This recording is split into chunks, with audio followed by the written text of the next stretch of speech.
Buenas tardes, mi nombre es Renzo Saavedra, soy asociado senior del Estudio Hernández. El día de hoy los miembros de Enfoque me han pedido que comente algunas cosas que pudiesen ser relevantes respecto al decreto de urgencia 020-2020.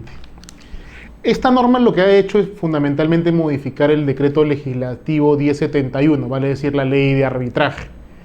Las modificaciones podríamos sintetizarlas respecto de algo bastante sencillo, que su propósito es fundamentalmente aplicarse en campos en los cuales el Estado fuese parte del arbitraje, sea como demandante, sea como demandado. Estas reformas, si quieren ser un poco ordenados, podríamos sintetizarlas en tres. La primera, llamémosle así, procedimentales.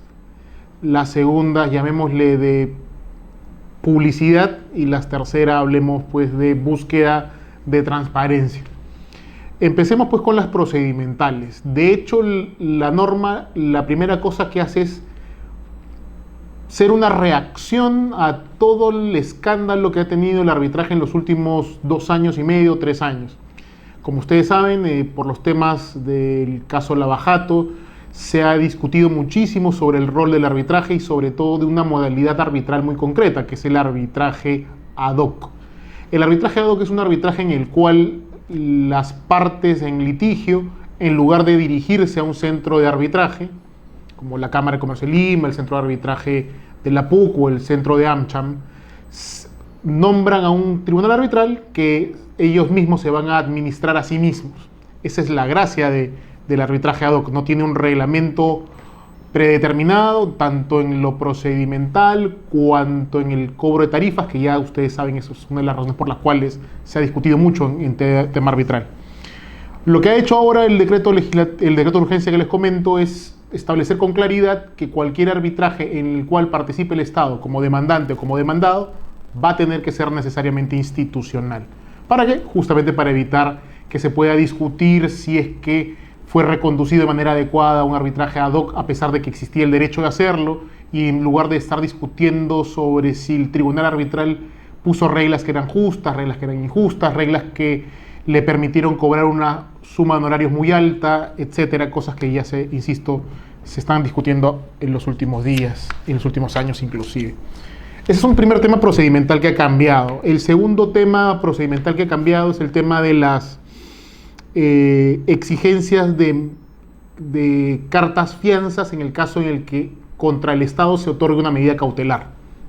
Como ustedes saben, por derecho procesal, cuando una persona pide una medida cautelar, normalmente tiene que pedir una contracautela, pero muchas veces se ha aceptado, sobre todo en arbitraje, la denominada caución juratoria, y no se pedía un monto dinerario específico. Entonces el Estado, para evitar nuevamente este tema discutible, lo que ha colocado en la norma es que si es que se le va a dar una medida cautelar al demandante en un caso en el cual se esté arbitrando contra el Estado, pues el Estado, a favor del Estado, tiene que otorgarse ya una carta fianza como contracautela, justamente para evitar que si la medida cautelar se determina que fue innecesaria o fue abusiva, o realmente en el caso concreto quien no tenía la razón era justamente quien solicitó la medida cautelar y producto del otorgamiento de la medida cautelar se ocasionó un daño al Estado, pues haya con algún mecanismo claro sobre el cual cobrarse.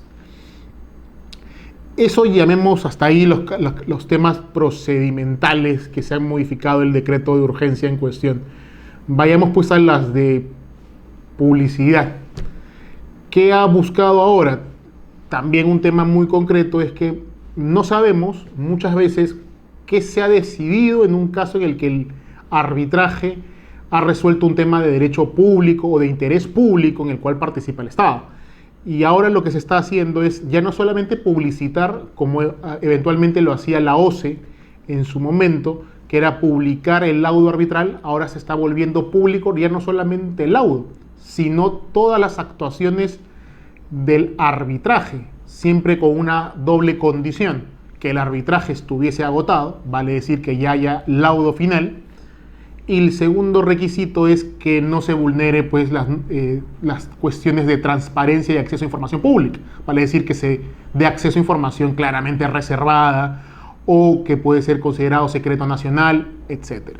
O sea, salvo esas dobles condiciones, toda información ya del laudo y también de actuación estatal durante el arbitraje y también privada, siempre y cuando esté participando el Estado, va a ser público. Esto sí creo que es algo importante, porque el no tener conocimiento sobre cómo se ha ido resolviendo, desde mi punto de vista por lo menos, es problemático, porque sincerémonos, el Estado normalmente trabaja sobre la base de una serie de contratos que son más o menos similares.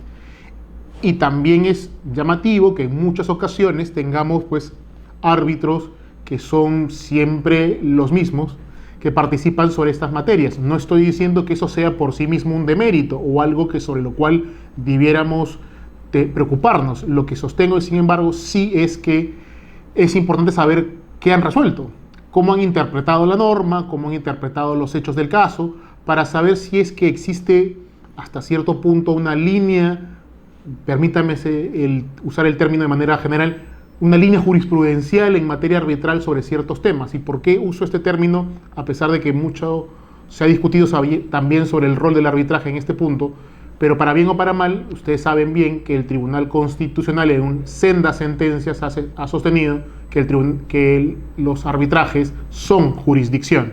Al ser jurisdicción, evidentemente, su interpretación no puede ser tan libre. Tendría que someterse a los derechos fundamentales, al ordenamiento jurídico. Y en esa medida parecería ser bastante más importante saber qué han resuelto en ciertas materias. Tal vez de esa manera pudiésemos, no sé si uniformizar interpretación, pero por lo menos tener claro cuáles son las líneas interpretativas que los tribunales arbitrales están tomando. Y sobre todo darnos cuenta si es que, por ejemplo, en un caso concreto, un árbitro ha resuelto sobre una institución jurídica diciendo que esa institución es aplicable a cierto segmento de casos y tener después otro laudo con ese mismo árbitro en el que dice que es absolutamente inaplicable. Entonces la pregunta sería ¿y cómo llegó o cómo cambió de opinión ese árbitro en dos laudos distintos a conclusiones sustancialmente diferentes? Eso parece ser un propósito sí de transparencia, sí de búsqueda racional de acceso a información que parece ser relevante. Y otro tema que también me interesa mucho destacar sobre la reforma es el hecho de que también se está buscando, tal vez de manera de más de buenas intenciones, pero que en realidad el hecho de que la recusación sea tramitada y resuelta por los centros de arbitraje o por las cámaras. ¿Por qué digo más buenas intenciones que otra cosa? Porque de hecho, si ustedes revisan los reglamentos arbitrales de, por ejemplo, el Centro de Arbitraje de la PUC o el Centro de Arbitraje de la Cámara de Comercio de Lima, ya de hecho, quienes resolvían estas discusiones era el Consejo de Arbitraje.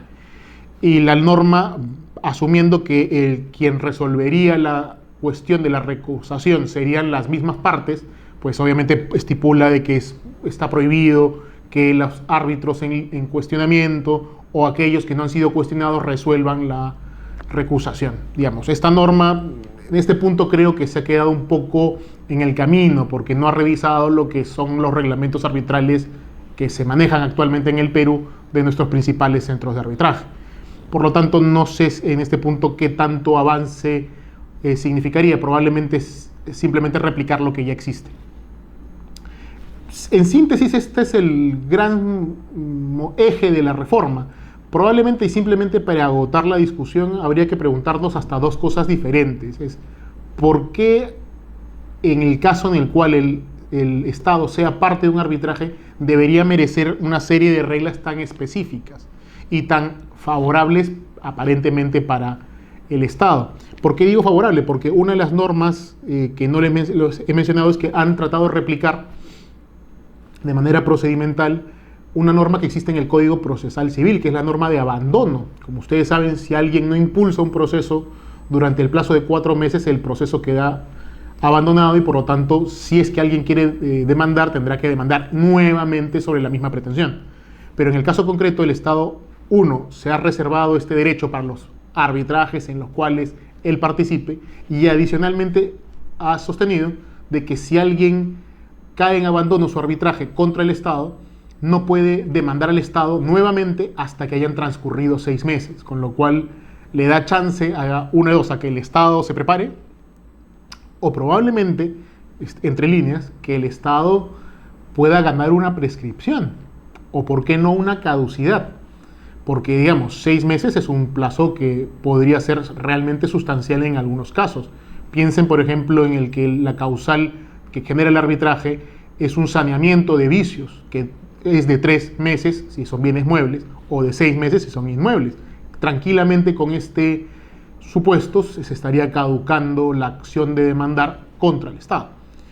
Y adicionalmente, por si fuese poco, el Estado también ha reservado un doble derecho. Si es que cae en abandono 2 veces un proceso contra el propio Estado, ha caducado tu derecho. Ya no puedes demandarle nunca más al Estado en dicha sede. Nuevamente, mi pregunta es si el Estado tendría que tener estas prerrogativas que la diferencian tanto respecto de los demás participantes de un arbitraje. Y tal vez la pregunta más de raíz es, todo esto parece ser normas que claramente están pensadas solamente para el arbitraje estatal. Entonces, ¿por qué la han incorporado en una norma como el decreto legislativo 1071, que es una norma que regula fundamentalmente el arbitraje privado? Esa es una gran pregunta que uno podría hacerse. Si correspondía en esta sede o si no correspondía. Creo que ya esa es una discusión de purismo, porque al final del día el resultado práctico sería el mismo. Obviamente lo único que podría yo resaltar en este punto es que vuelve más notoria la percepción de que se están reservando derechos especiales al Estado respecto de un particular. Salvo este punto, no hay mayor cuestionamiento por el momento que hacer. Y eso en síntesis es el propósito de esta norma. Muchas gracias.